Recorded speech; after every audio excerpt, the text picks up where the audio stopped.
Hey, Sophia, do you believe in God? Yes. You do? Yeah. Cool, thanks for answering. Now, this is not a theological speech. I'm not trying to convince you one way or the other on the existence of God. This is a question that I ask strangers for a week to help me overcome my fear of rejection. And you will learn how to do that too. I'll tell you a story about a rejection I encountered. It's about 2 years ago, summer night, hanging out with my friend Ryan. We decided to hit the bar scene. Lottie's over in Bucktown, if you're familiar with it. And we get to the bar, we have a few drinks, talking, and I get a little fire in my belly, a little bee in my bonnet, as they say. And I said, you know what, Ryan? I'm tired of going out, just talking to each other. You know, we talk about the same stuff.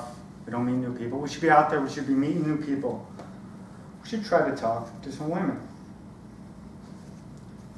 Ryan looks at me, says, you know, Mark, I'm not really in the mood to talk to women tonight, but if you want to, go for it.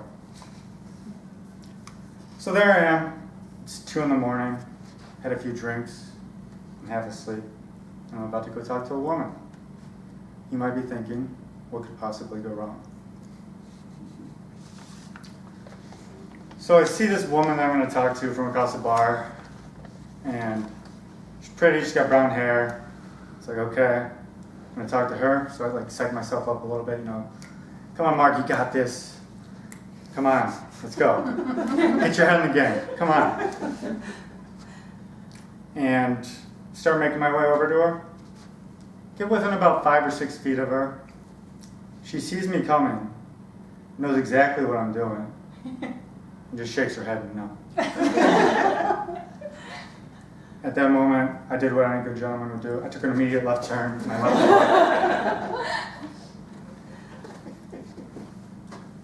But there's this pattern in my life of if I got rejected by a woman or something didn't work out with a girl, I would stop dating for a while, and because it would really bum me out. But as you probably know, romantic relationships are one of the best parts of life.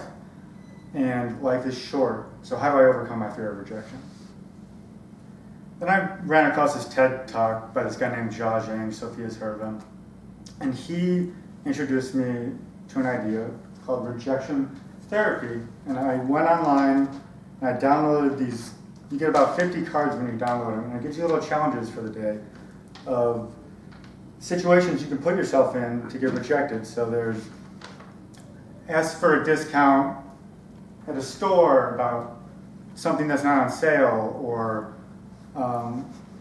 walk up to somebody and ask them for change for $1. So I decide to do this. I'm going to start easy, ask for change for $1. It's pretty easy, low stakes. Do it right away, it's easy. Then I see one and says, ask someone if they believe in God. That's kind of weird. Maybe I'll try that out. So I decide I'm going to do this at a grocery store on my way home from work. And when I get in the grocery store, I'm a little nervous, so I go over to the fruits, the apples, pretend to look at the apples for a while I scope out who I want to ask if they believe in God. I see this woman walk in with her kid. And I was like, I could go talk to her and ask her if she believes in God. But you know, mothers are protective of their children. And if I go up and ask her if she believes in God, she might think I'm some religious nut, and she'll pepper spray me. I'll be pepper sprayed in the store on Tuesday. I'll be crying, and it'll be horrible. So I keep doing this over and over in my head. I can't talk to this person because of this reason. And then I realize I've just been standing there for like 10 or 15 minutes, staring at apples, and I need to go talk to someone.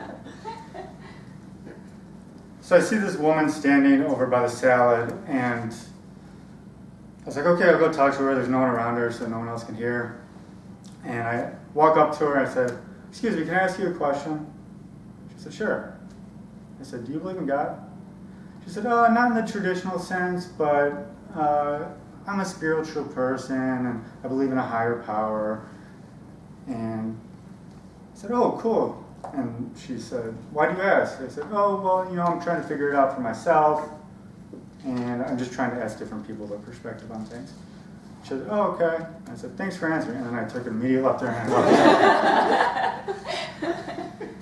But I noticed that when I was talking to her, She wasn't angry like I imagined that it would be.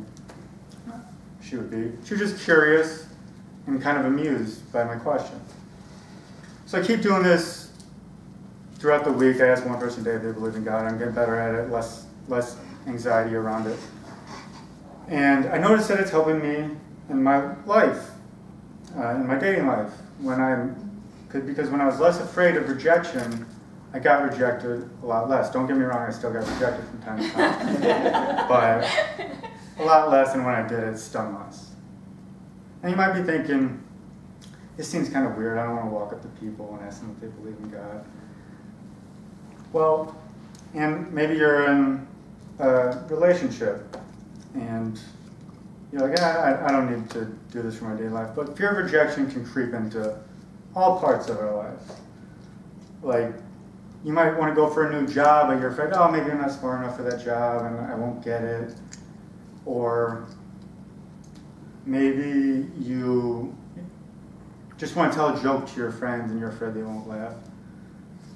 Just like you vaccinate yourself against a disease, by giving yourself a little bit of the disease, you can vaccinate yourself against rejection by giving yourself a little bit of rejection. Most people want to tell you to go out there and win, succeed, and that's how you'll be accepted. But what I want to tell you, what I want to preach to you, is maybe in order to succeed, you need to lose, fail. For God's sakes, put your faith in the gospel of rejection.